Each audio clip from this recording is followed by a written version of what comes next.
Welcome back everyone once again for another SnowRunner truck review.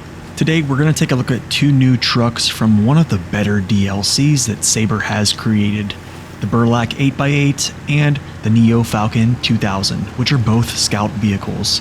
So before we start, I ask that you please help support the channel by liking the video and subscribing to the channel as well. Alright, so without wasting any more time, let's jump into this and check it out. Manufactured in Kurgan by the company Burlak, the 6x6 multi-purpose off-road vehicle was made for harsh environments. It's able to carry up to 15 people or have a living space in the cab area for those long adventures. Tested in the toughest winter conditions, the Burlak has proven it can conquer most obstacles. In SnowRunner, the Burlak is very similar to its real-life model. Able to handle some of the deepest conditions the game has to offer so far, it quickly becomes one of the best vehicles in the game, but not without some things to note. So with that being said, let's get started on the pros and cons, starting with the bad news. Breaking into the downsides list at the number one spot, it's going to be pulling power and speed. Getting right to it here, the Burlak is not a rapid trailblazer of a scout. One might note it does have a high range gearbox, but due to low power to weight, it might be hard to maintain high gear. Without a trailer, the truck actually feels noticeably faster down trails, but with one, however, the pace exponentially decreases. If you're okay with shifting down into low gears a lot, the Burlak can still do the job, just at a lower speed than most would like. Despite the information suggesting high gear is faster than low plus in its standard gearbox, low plus with differential locked engaged actually feels a little bit faster in some areas. Downside number 2, it's dependent on differential locking. A reason I believe its speed off-road is a little bit lackluster is due to this current downside. Like other vehicles featured on this channel, outside of low gear, off-road pace seems to slow down quite a bit, and some tires turn while others don't. Even with high gear engaged, which usually is the workaround in this scenario, it just doesn't feel right. However, diff lock engaged can sometimes feel like it's required in a lot of places. Downside number 3, size.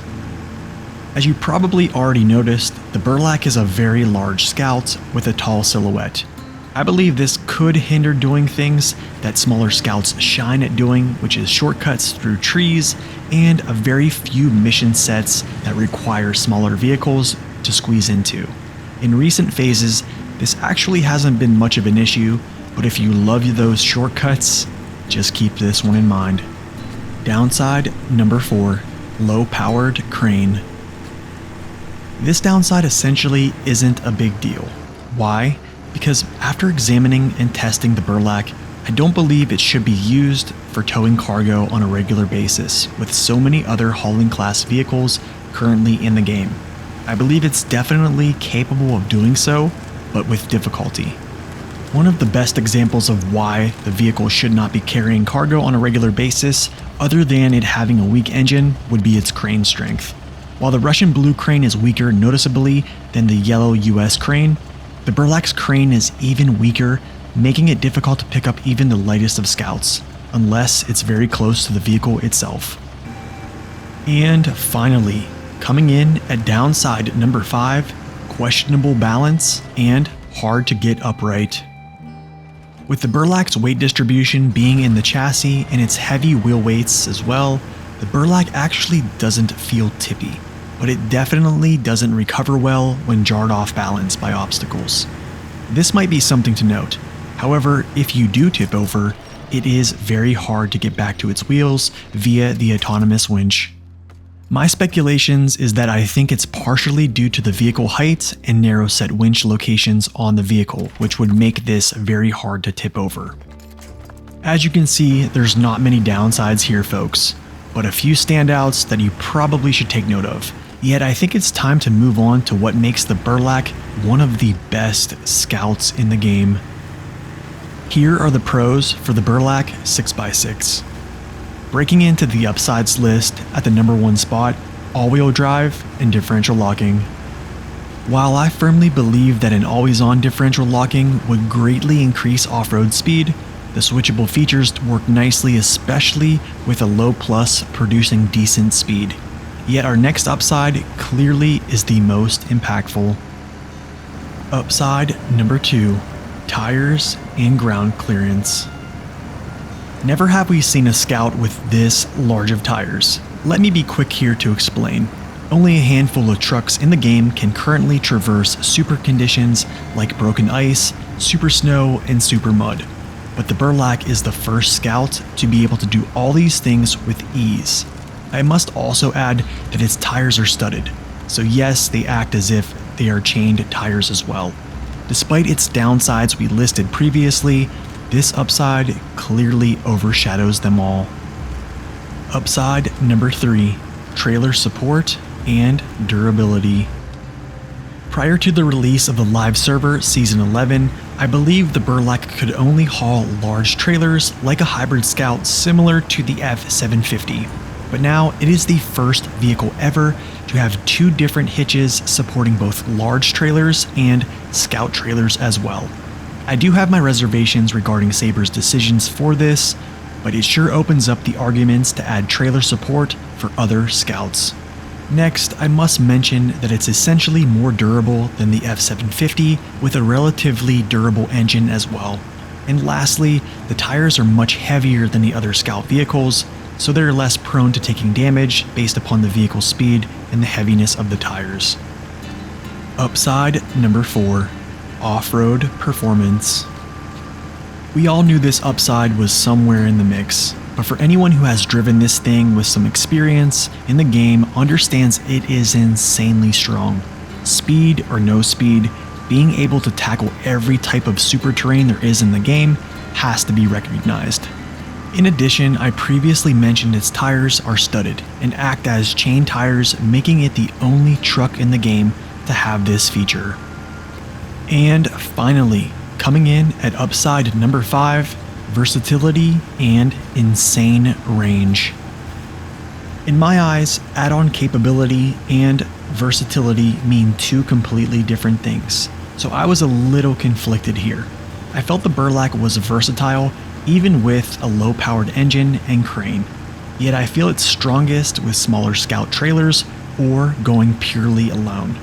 Why alone, you might ask? Well, its off-road speed seems faster, and it already has great range with a large fuel tank, great fuel consumption, and plenty of fuel and spare parts. In truth, its economy is actually top-notch, even better than some small Scouts. Couple that with being able to get across maps without burning hardly any fuel at all, the Burlak can be trusted out in the wilds by itself without any support.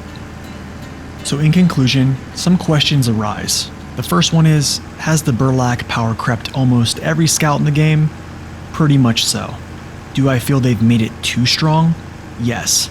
However, they could have made it even stronger with always-on features, more power, giving it the ability to not tip over as easy, and the ability to upright itself even easier. But they didn't. However, I felt that adding Scout trailers to its arsenal just threw it over the top, especially with some Scouts not even having any Scout support at all. But oddly enough, I've actually enjoyed playing it. I think some of the rebalancing points are its slow pace due to weak engine, its crane being weak as well, and the switchable features kind of hold it back from being this unstoppable monster, which it already feels like it is. Regardless, hands down, the Burlak takes a firm seat at the table of the best Scouts in the game. I could expound on this thought, but I believe I'll reserve those for streams. Alright, so moving on, now let's quickly take a look at the Neo Falcon 2000, which is based off of the Mahindra Bolero. If you've watched my 4x4 Scout review that went over all the smaller 4x4 Scouts, we have to consider some things that were listed on that video as well. Just like that large review on all the 4x4 Scouts, I will run through the data regarding the Neo Falcon as well and give you a brief review, and you might ask, why a brief review?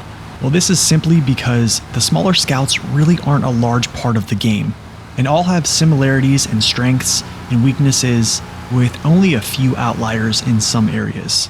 So with that being said, let's get this started.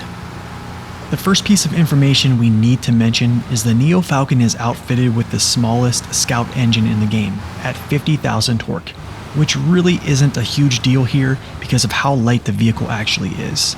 Next, I have to mention it is middle of the pack at most when it comes to tire size at 38 inches. It's also sitting near middle of the pack concerning tank size, but this also has a roof rack as well, giving you the ability to fuel up and also prepare yourself out on the road. The Falcon is also not the lightest scout in the game, but it trends toward the lighter side. Concerning weight and weight distribution, I find that the Neo Falcon actually has a bit of weight in its cab, and this could cause you to sway back and forth on trails, kinda like you would with the Wrangler, but the Wrangler has a much better balance as well.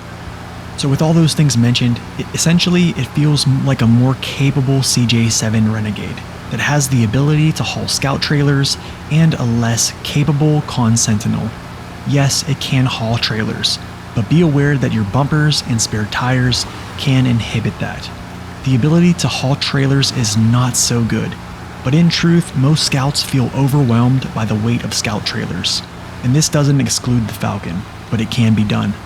So in conclusion, it's very similar to those said vehicles, and also probably resembles some others in the 4x4 class as well. Despite having weight in this cab, it actually feels like it holds on pretty well to its balance compared to some. It's a good alternative if you want to use a different 4x4 Scout, but truthfully, I believe it sits around middle of the pack. I really hope this review gave you a fresh, new perspective of the Burlak 6x6 and the Neo Falcon 2000. Please smash that like button. Definitely share this video with someone who is currently struggling with the game, and subscribe to the channel and hit that bell so you don't miss any future content. Hope y'all have a wonderful day, and as always, God bless and stay upright.